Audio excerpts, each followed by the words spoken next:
Tunghayan naman natin sa ngayon ang magarbong kasal ng Nepo Wedding. Nepo Wedding. Clip-to Wedding. Nepo Wedding ni Aljor Atayde, Congressman Aljor Atayde na sikat ngayon sa artista na bilang sa kanyang pelikula na Bagman. At ni Maine Mendoza na yung sikat doon sa Aldab. At ang kanilang kasal ay napakarangya, napakagarbo. Ang ninong si Tambaluslos Martin Romualdez at si Soto, Tito Soto. So alam na this.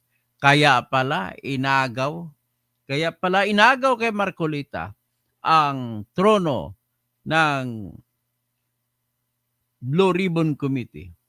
Kaya pala inagaw nila ang presidency ng Senate. Ang problema naman, nagkataon naman na may problema rin si Sisi Escudero sa flood control. Kasama si Joel, kasama si Jinggoy. So dahil din sa problema, naagaw ng grupo ni Soto ang trono ng Senate. At ang Senate President sa ngayon ay si Soto. So kayo, mga makapanood nito, karamihan ay replay, ay hinihingi ko po sa inyo ang inyong tulong na share at saka imbitahin ang ilang mga tao na malalaman nila na ito kung gaano. Dito po napunta sa kasal ni Maine Mendoza at saka ni Aljor Atayde ang napakalaking pondo galing sa flood control. Okay, ito kasi si Congressman kinasal po sila noong July 28, 1923. Tapos naging congressman si Aljor Atayde noong 2022 elections. Kaya tiba na tiba yung kasal. Tumangto naman si Maine. Niregaluhan siya ng milyones na bag ng kanyang kabiyak. At lagi pa sa abroad. Ipapakita ko ngayon napakarangyang kasal na galing sa marangyang kasal na galing sa flood control. Ito po. Tingnan nyo.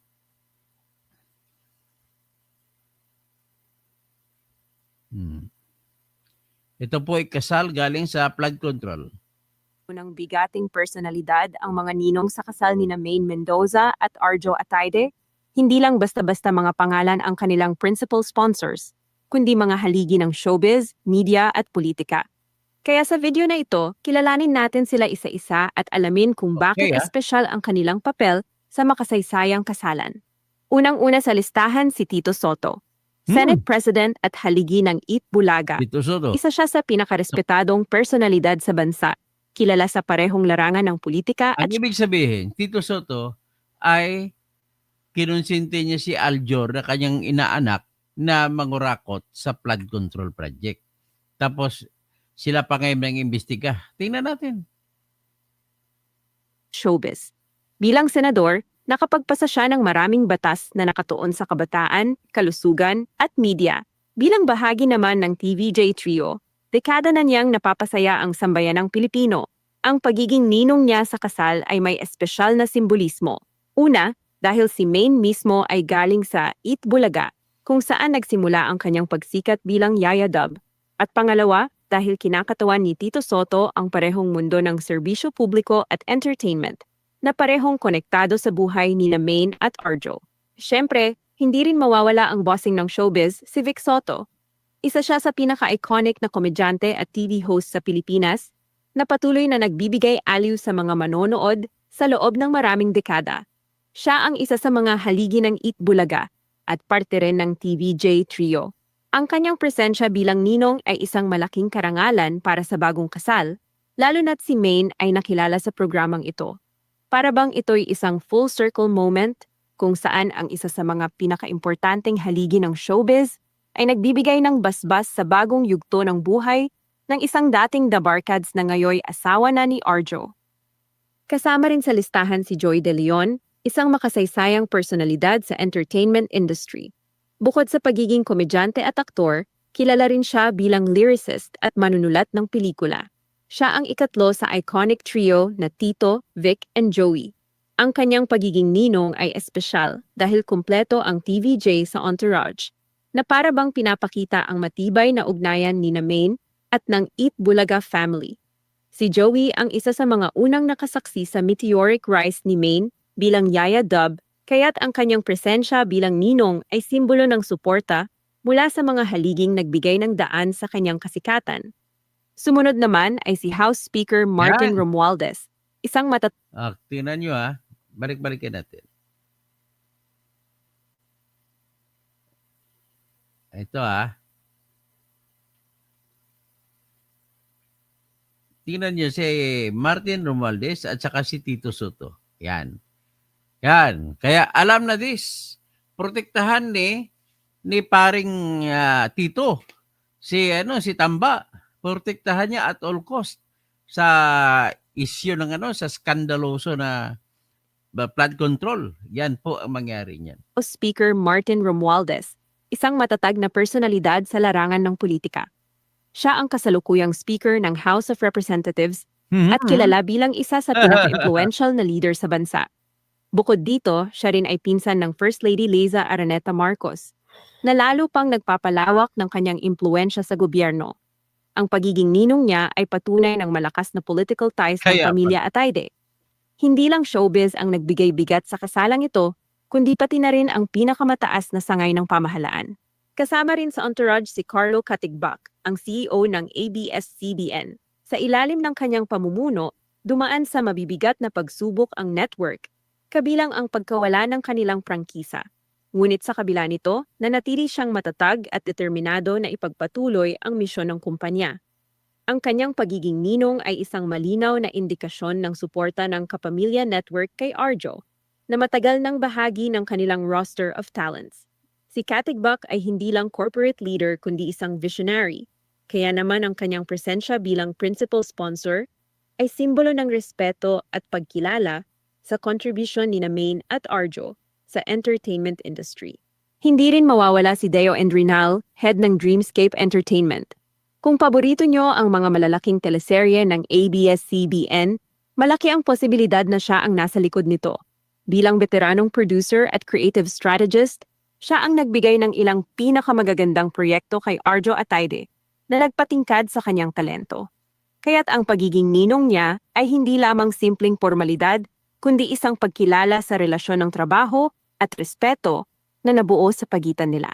Ang kanyang presensya ay nagpapatibay na ang kasal ni Maine at Arjo ay isang pagtitipon ng mga haligi ng showbiz at entertainment industry. At syempre, naroon din si Senator Migs Zubiri. Ganun ba? Kilala siya bilang isang public servant na may malasakit sa bayan.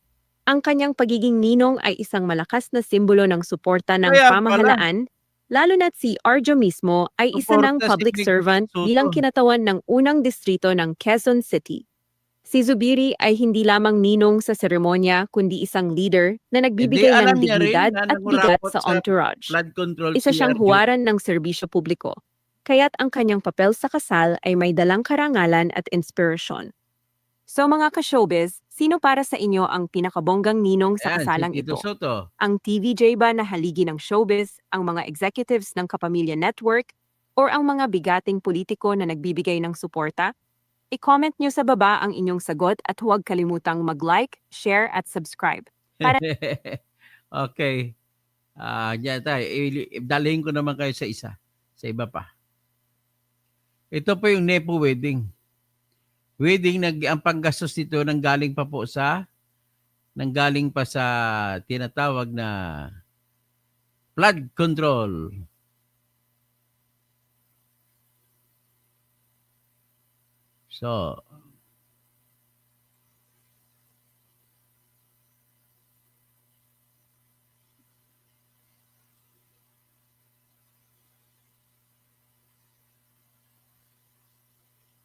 So, ito naman. Tingnan nyo lang ito.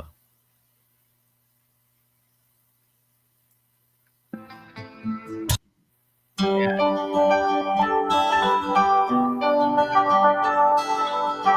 Kasal ng mga korap.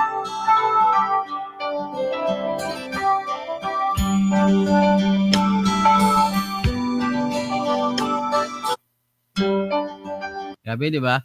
Time, I've been passing time, watching trains go by. All of my life, wondering how they met and what makes it last. If I found a place, would I reconcile the place? Okay, tama na muna yan. So, ito tingnan natin yung mga abroad nila ni Juan. Yung mga honeymoon nila na nanggaling din sa flood control. Yan. From flood control with love. Yan. With dub. Ayan Tips nila Main Mendoza at Harjo Hatayde sa isa't isa, siguradong mapapawawa at mapapasana all kayo pag nalaman niyo ang mga Nepo presyo ng mga wedding. ito. Mainit kang pinag-uusapan ngayon sa social media ang naging Nepo regalo ng wedding of newlywed sa isa't century. isa. Well, hindi naman nakakagulat, they can afford naman. Pareho silang may pera, Wow! pareho silang negosyante, Si at Win lang pareho silang maka-afford. celebrity. Si Win lang maka-afford, si Arjo hindi. Bukod pa sa pagiging politiko ni Arjo Atayde, makikita nga sa wedding picture ni May na hawak niya ang isang luxury white Hermes mini Regalo ni Arjo, milyones sa bag, oh. Tawi na isang mamahaling bag na ayon sa mga marites ay nagkakahala daw di umano ng 500,000 to 1 million pesos. Ganong Iyan ang kamahal ni regalo Arjo ni si Arjo Win, kay ha? Maine. At hindi rin naman May nagpakabog si pa. Maine dahil isang maglara at multi-million peso worth na luxury car na Toyota Land Cruiser ang regalo naman kay Arjo. Sa nagmamahala naman hindi importante ang presyo dahil mas masaya ka pag alam mong masaya yung binigyan mo. Pa-curious din ba So, kaya dito na naman tayo sa isa. I-out natin yan.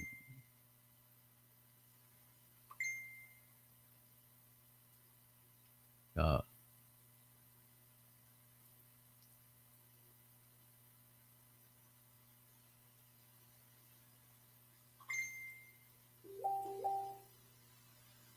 Nothing's gonna change my love love for you. You at are naman ang how much I love you. One thing you can be sure of, I'll never ask for more than your love. Nothing's gonna change my love for you. You at are the love I know, how much I love you. The one that changed my whole life through, but nothing's gonna change my love for you. yun na rin yung sinitong If the road ahead is not so easy, I love to lead the way for us. like a guiding star. I'll be there for you if you should leave me. You don't have to change a thing. I love you That's the way you are. To come with Nothing's gonna Yeah. change my love. Ko lang naghihintay na sa akin ay mag-aalala. magarbong kasal ng Nepo wedding. Tunay at di mawawakas.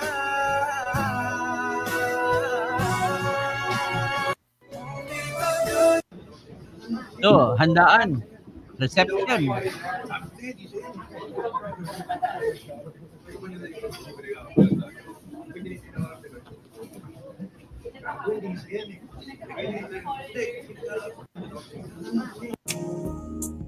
Maganda naman.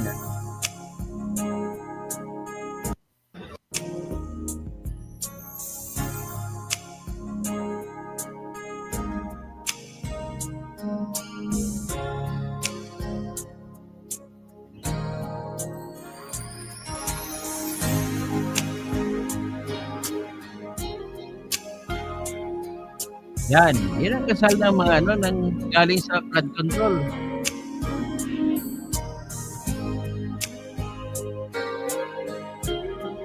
Yan. Tingnan mo naman ang flood control kung paano makapasok sa flood. Sama pati sa kasal. our families and friends for coming all the way here to Baguio. This genius system Baguio, parks So, This yan na, genius- yan. At least yan na po yung kasal. So, ladies and gentlemen, bahala na kayo mag-judge. Ako, ang judgment call ko is Nepo wedding yon. Ang lahat na halos mga ginastos doon. Milyones yung kasal, ilang mil to multi-million. Pati si Ninong Tambaluslos andun, Ninong Migsuberi. Kaya pala nagsama-sama sila ni Tito Soto. Pati si Ninong Tito Soto nandun. Grabe. Oh. Mayaman ang mga politiko. Ganon katindi. Kaya kailangan siguro, alam mo, ladies and gentlemen, let me just lecture a little bit. Ang bansa po natin sa ngayon ay nalalagay po sa alanganin. Tingin ko yun. Ang katabing bansa natin, Indonesia, Angola, Africa yon. Pero ang katabi natin, Indonesia, Nepal, Bangladesh, ay nakita ba na kung gaano katindi na ngayon? Gusto mo ba na magkaganon ang mangyari? Walang sino man sa atin na may gusto niyan. Ladies and gentlemen, iisa lamang po ang ang pinanggalingan ng tatlong gulo na yan. Sa Nepal, napakatindi, binato pa yung mga opisyal ng mga nagrarally, ng mga nagwawala ng mga bata, Gen Z. 19 na websites ay tinanggal ng gobyerno ng Nepal. Nagkaroon ng sigaw, ng social media freedom at nagagalit ang mga bata. Sinunog ang kanilang kongreso. Pagkatapos, yung prime minister nila ay nag-resign na. Ang asawa ng prime minister na naiwan, binugbog. Tapos may iba pa mga opisyal, tumalon. May mga namatay, tumalon sa ilog. Ganun po katindi ang Nepal. Ang Indonesia nagsimula po sa corruption din ng mga congressmen, nagagalit. Ang nagrarally po kasi doon yung mga riders. Yung pinanguna ng Gojek, dami mga uprider doon, mga Grab. Tapos nagpasa ng batas ang congressmen ng Indonesia. Tinaas nila sa 3,000 monthly ang kanilang allowance. Nagalit ang nagwala ang mga tao. So, yung rally na inumpisahan ng mga Grab drivers ay sinundan ng hanggat sa ngayon ay nagsasalita ko ay grabe pang upheaval doon. Ganon din po sa Angola, ganon din nangyari.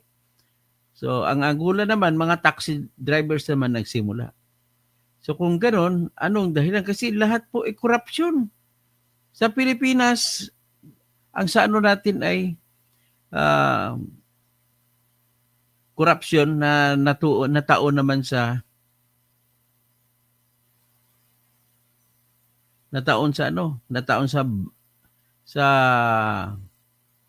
corruption sa baha, sa flood control. Yan ang nangyari po sa atin.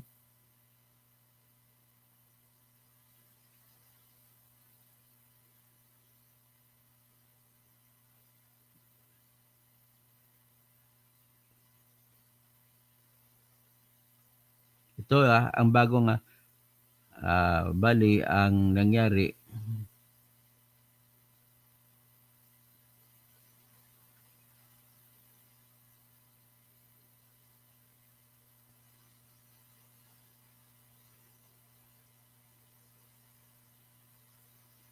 Grabe ang gera nga sa sa mga grabe ang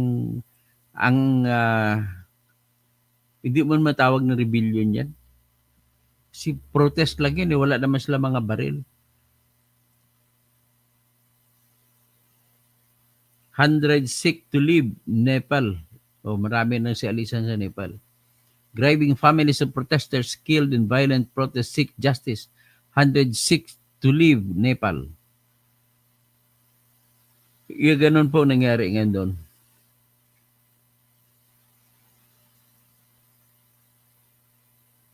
Bangladesh na gano'n rin. So sa atin po, sa ating bayan po, ay wala po mangyari sa bayan natin pa ulit-ulit na lang po nito. The only solution here is, ladies and gentlemen, we will change our justice system. Ang justice system natin na kung saan ang sistema ng katarungan natin dapat po ay talagang tao na magdesisyon. Alam mo po ba, 3 po ang kapangyarihan sa kahit saang bansa. 3 uri. Ang unang uri ng kapangyarihan ay yung kapangyarihan sa paggawa ng batas. Pangalawang uri ng kapangyarihan po ay kapangyarihan sa pagpapatupad ng batas. At ang pangatlong kapangyarihan na siyang nagbabantay ng abuso ng gumagawa ng batas at abuso ng mga nagpapatupad ng batas ay ang kapangyarihan sa paghusga kung ano ang dapat sa labanan ng batas, bawat batas, at labanan ng bawat isang tao. Kailangan batas ang mamamayani. Ang problema po sa Pilipinas, walang naniniwala sa ating korte na 100%.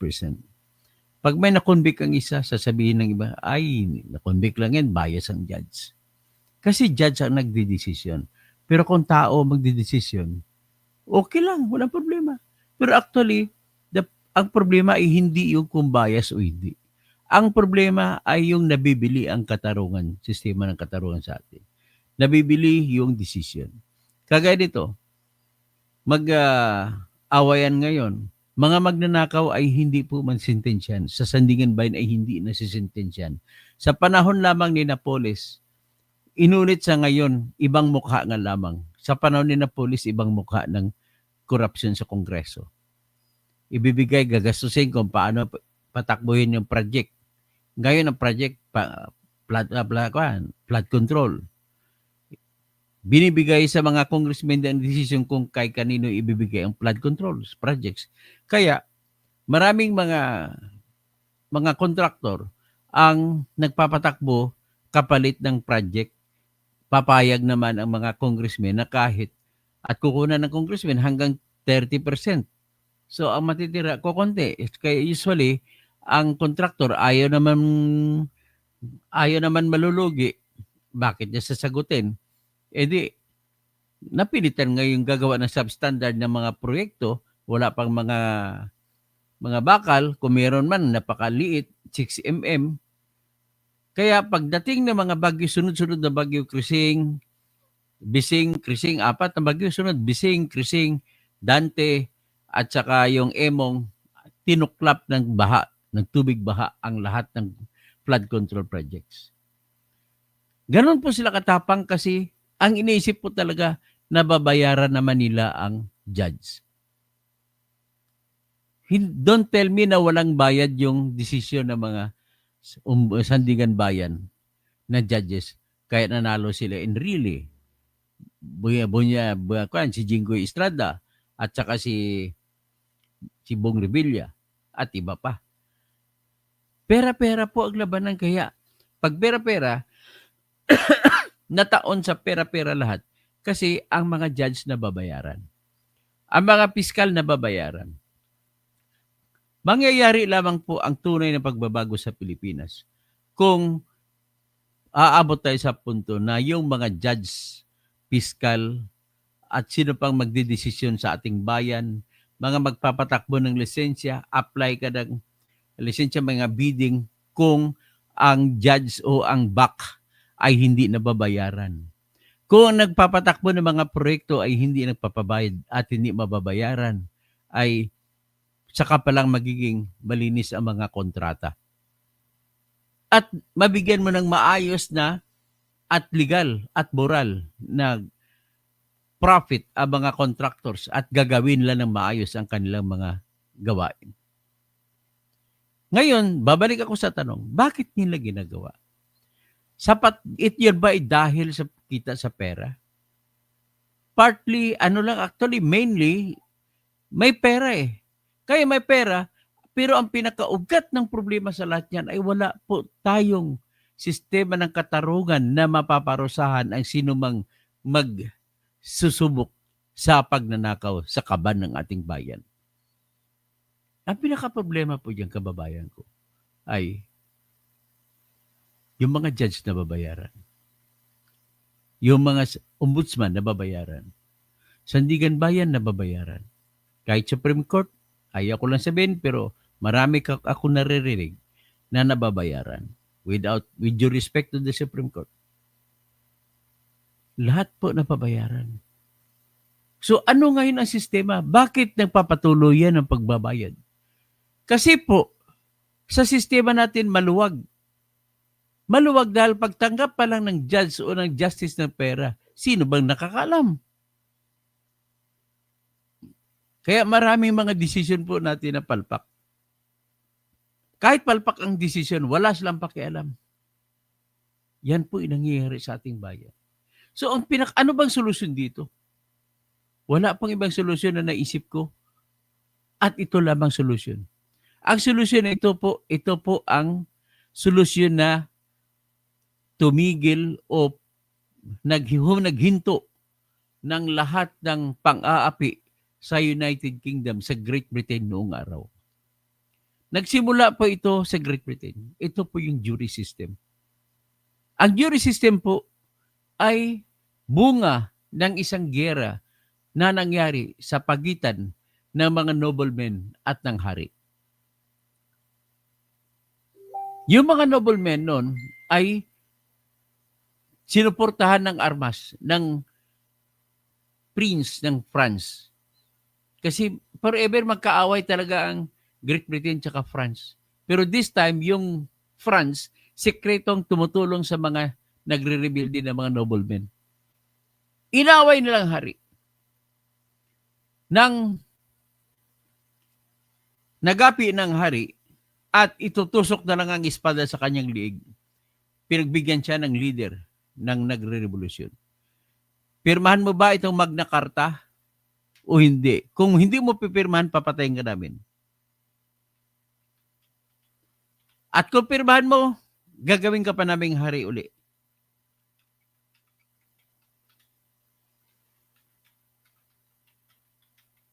Yan ang tanong.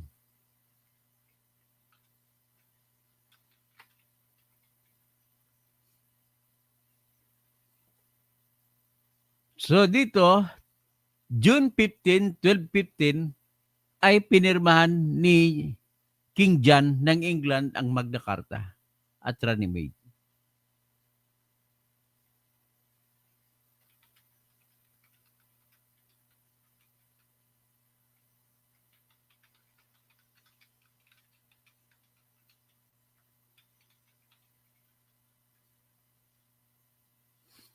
Yan. Ang Magna Carta, ang Clause 39 nito, ito ang nagbigay po ng due process.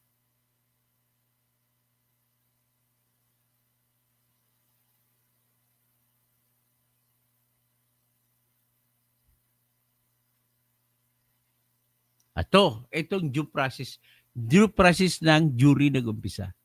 Sinabi dito sa Magna Carta, Clause 39.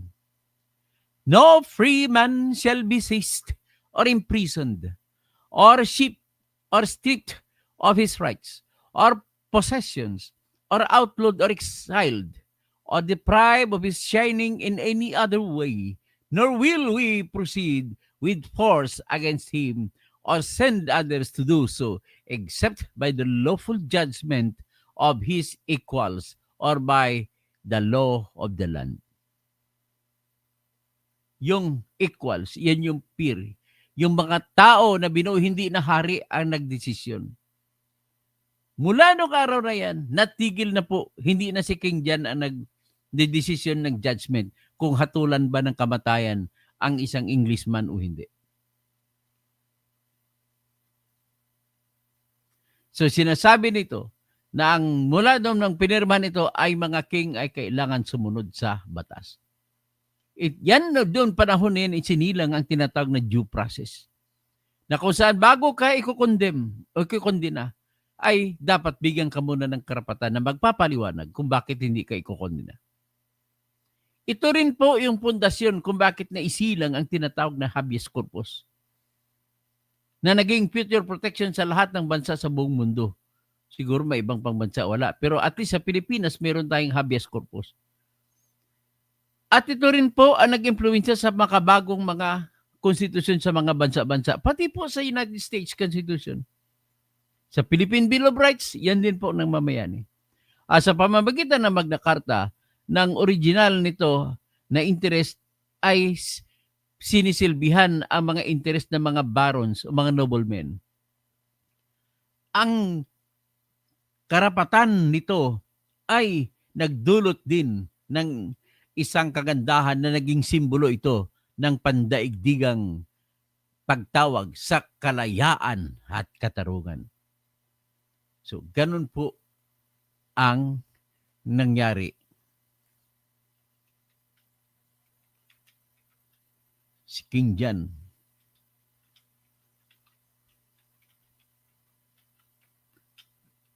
Pinirma niya na tanda na June 15, 1215.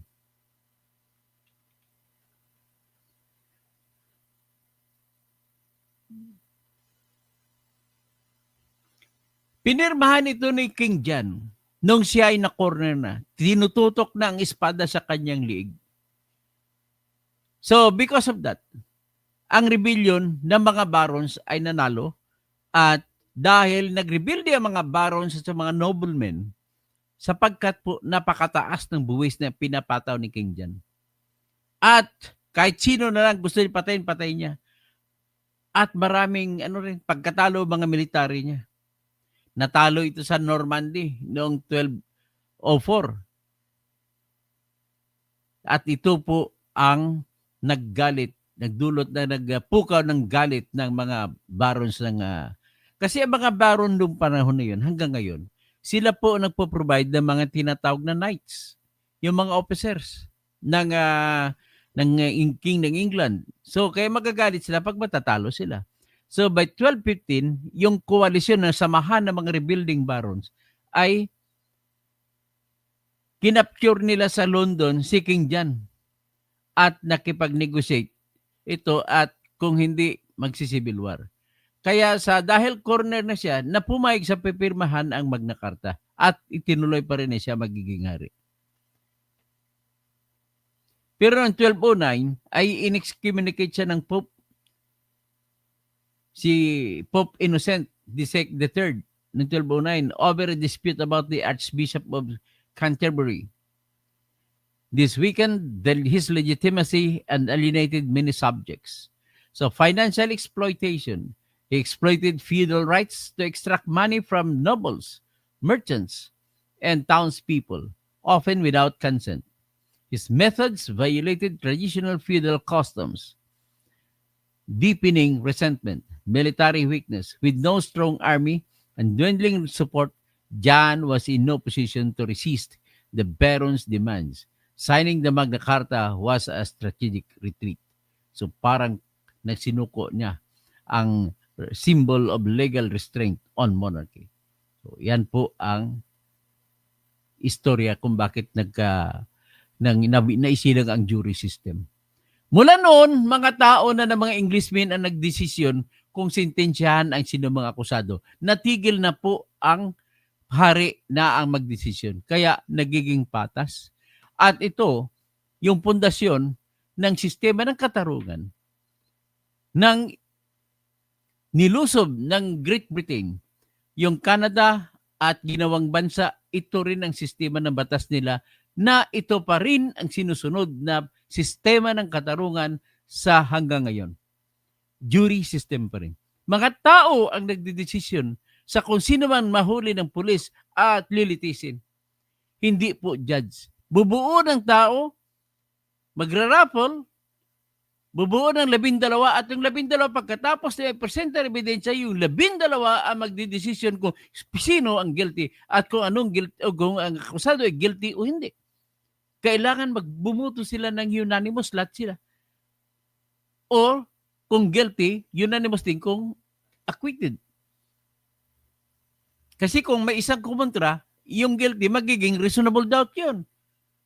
Kaya naipagpatuloy na mabilis ang pag-unlad ng Canada. Kinongker ng Great Britain ang Australia. Ganon din, gamit nila doon yung mga preso sa Great Britain at umunlad ang Australia hanggang ngayon. At dahil doon, dinala nila ang jury system. Ganon din sistema, mga tao ang nagdesisyon. Kaya kita mo ang bilis ng pag-unlad. Dinala rin yan sa Amerika, sa United States of America. At one time doon, panahon na hinuli si Jan Peter Singer, isang German na publicist ng libro. galit sa kanya si Governor William Cosby dahil sinulat ni John Peter Singer sa kanyang libro kung ano mga ginagawa ng mga abuso sa poder na ginawa ni Governor William Cosby. At nung kinasuhan niya ng libel, gusto niya magdedesisyon yung mga justices na inappoint niya. Kumontra ang mga tao sa New York. Sabi nila, kapag ginusto mo yan, pupunta kami, isusumbong ka namin sa hari. Sa takot naman ni William Cosby, pinayagan niya ngayon ang mga tao, the first jury trial ang nangyari. Sa jury trial, libel po ang kaso. At dinepensa ni John Peter Singer at sa pamamagitan ng kanyang abogado na sinabi niya, freedom of expression or the press is just like water. If water is placed in an embankment and you will put a dam on it, water will rise. Until such a point that it will reach sufficient height that it will produce force that will topple the dam. And if the water rises, then, and if the dam is toppled, then water will quickly rush to the valleys and will kill everybody in its riotous path. That is press freedom. So that if you want press freedom not to kill anybody, be magnanimous and be forgiving and open a wide array of freedom for people to express their sentiments and their criticisms against the running of their governments. Yun. Yung jury na yun na pinili. Kahit na ang sentensya ay kung guilty o hindi, pwede, kahit walang batas, pwede silang gumawa ng batas. Kaya ginawa ng batas ng mga jury sa John Peter Singer trial na truth is a complete defense. Kasi sinabi naman doon ni John Peter Singer, katotohanan naman ang mga sinulat niya. And because of that, then the truth as the complete defense in libel was born. Kaya yan po. Ganun po katindi ang jury. Hanggang ngayon na naging USA na, nung it was founded, the USA was founded on July 4, 1776 in the state of Pennsylvania. It's continued the tradition of jury system hanggang sa ngayon. Kaya nawala yung unti-unti, mabilis nawala yung tinatawag na discrimination by the whites against the blacks, by the blacks against the whites, and by the whites against the colored men, yung mga Asian. Kaya kita mo sa ngayon, where is the United States now? The most progressive nation in the world. So, ibig sabihin, shortwave saying that justice system is directly connected or related to the progress of one country. Tingnan mo yung Hong Kong, nung hinawakan ng England yan, jury system. Hanggang sa ngayon, hindi mabago ng China, jury system pa rin. Ang mga kinakasuhan dyan, may dalawang mag-asawang Pilipino kinasuhan dyan ng pagpatay sa kanilang amo sa Hong Kong. Nanalo ang Pilipino-Pilipina na ang jury members ay mga Chinese din. That's how beautiful jury is. Kung si Winston Churchill pa magsasabi, it is the best tool invented by mankind. Jury system. Kasi sabi nga naman, jury system represents the voice of God. Kasi sinasabi natin, the voice of the people is the voice of God. Vox populi, vox Dei. Ang D, Diyos. Ang vox, voice. Ang D, vox populi. Ang populi, people. The voice of the people is the voice of God. Ganun po yan. Kaya kayo na nakikinig sa akin dito kahit madaling araw na. Please help me. Sa totoo lang, tatakbo talaga akong presidente kasi iba na, wala nang ibang makakapagsalba sa Pilipinas nito. Yung ibang politiko, ibang iniisip nila. I will dedicate my life to it. If I will win the presidency, I will establish the jury system in the Philippines. And before I die, at least naka-establish na yan. At least sigurado na ako na ang maiwan natin sa ating mga apo ay magandang sistema ng katarungan. Nag-umpisa lahat sa magandang sistema ng katarungan na hindi kaya bilhin, hindi kaya babaliin, at kung tuloy-tuloy ang pag-aplikasyon ng batas ay sigurado na po tayo na ang ating mga pulis ay susunod. Walang pulis na magyayabang, mag-abuso o mananim ng ebidensya. At wala na rin mga politiko ang magnanakaw. Matatakot na sila. Susundin nila ang batas. Wala na rin judge, kasi ang judge sa panahon ko ng jury system, ang papel ng judge, sila lang po ang presiding officer. Sila magpapatakbo ng trial. Pero ang magdidesisyon, so on the question of facts, ay yung mga tao na jury. Kukopihan natin ang sistema sa Amerika kung saan 12 ang kukunin at yung 12 ang siyang magdidesisyon pagkatapos ng trial. Another thing that is very good in jury system is this. As shown by experience, normally yung kaso na ordinaryong krimen ay isang araw lang tapos na ang trial. Let me set an example. Kung isang drugs case,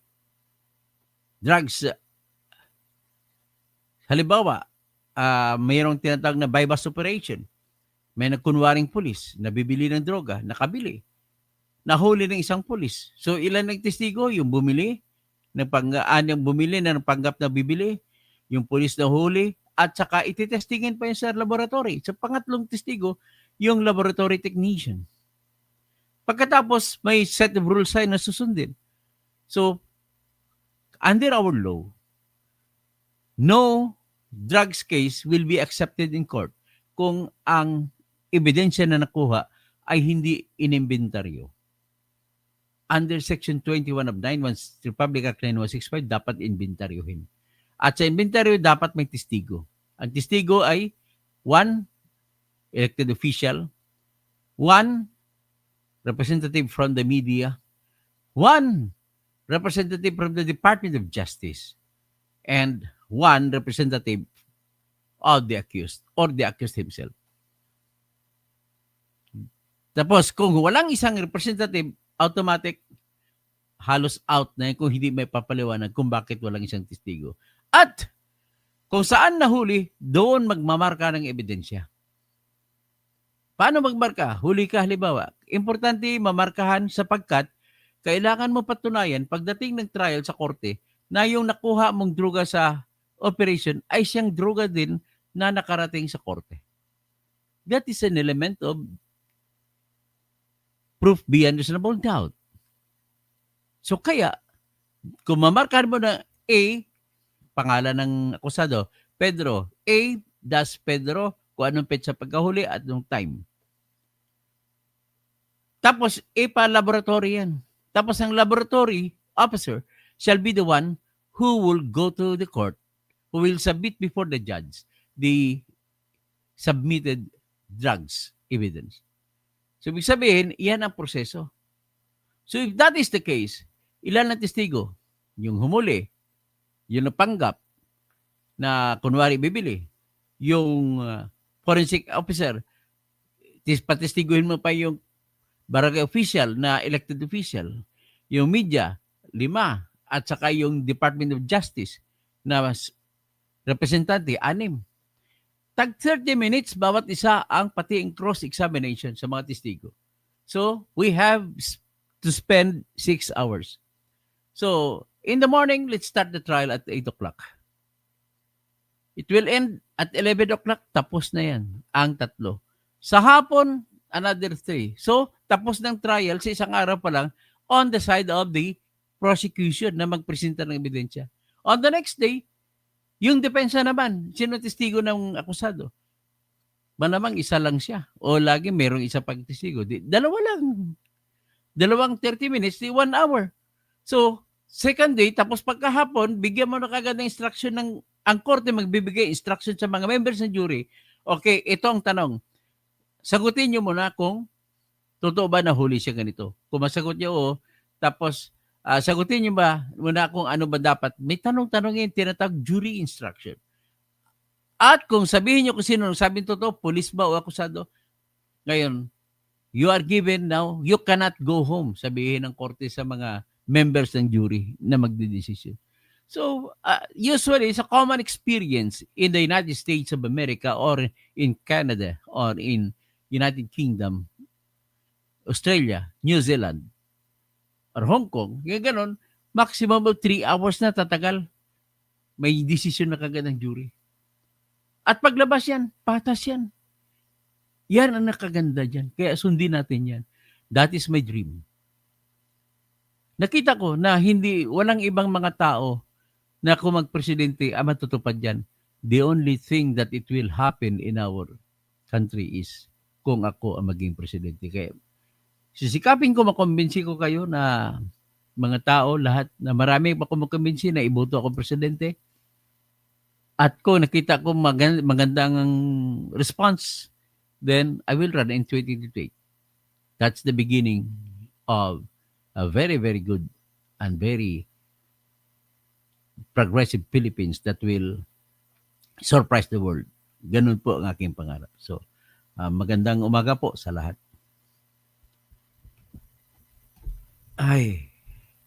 So, Catherine Gonzalez, good morning. Cassandra Daisy. Cassandra Daisy, Capirino, nagsampa na ng plunder si Doc Engineer Toto sa mga magnanakaw. Sa Marawi, nagsampa ko doon. Abdul Rahman, Radya Ginding, Bakaraman. Assalamualaikum. Salam, pagari. Sa'yo na ako. Pag tumakbo kang Pangulo, ikaw ang makapagbago ng bulok na sistema sa Pilipinas. Uway, uway. Tapos on a beaten path. Good morning, Dr. Kausing. Tapos Cassandra Daisy. Ito naman pala si Cassandra Daisy. Kasama na natin sa Kong Kiko Braganza na si Romualdez na iniimbestigahan. Cassandra Daisy, magkumpare si Soto at Romualdez dahil pareho silang ninong ni Atayde. O yun nga, ninong ng Kawatan, ang ninong Kawatan din, naman sasabi natin, mga flood control Kawatan. Not to Marcos forever in politics. At si Atayde, kurap ang kanyang tatay, alam na mga taga Manila, yung pamilya Kawatan din, itong pamilya. Ferdinand Sanawan. Good morning po, Attorney Engineer Toto Kausing. God bless you. God bless you din po, Ferdinand Sanawan. Eduardo Besas. Grabe, di Toto Kausing. Ang mga kurakot natin, laging bangga ang mga aksyon. Aksyon nila. So Violet Brown, mayayaman na ang mga politiko ng Pinas, mga rock stars ng UK at USA. So Violet Brown, good evening po, Dr. Kausing. Salamat po. At sana yung mga team replay na makapanood nito, please share and share and share this until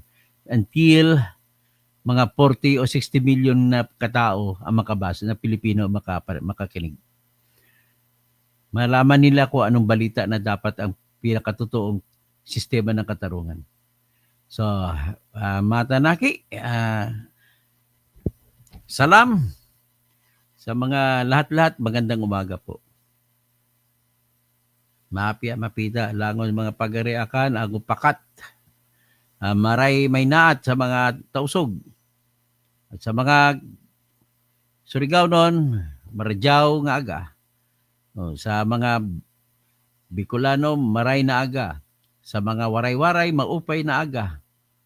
Sa mga Cebuano, maayong buntag. Sa mga Bolano, maayong buntag. Sa mga Karaya, mayad nga aga. So, sa mga Ilonggo, maayong aga sa inyo tanan. Mga kabalin ko, mayap aabak. Mga kabsat ko, naimbag nga bigat. Tapos sa mga, pang iba, mga Tagalog, magandang umaga po. Sige, hanggang dyan na muna tayo. Masantol ikabuwasan sa mga kamag-anak ko sa Pangasinan.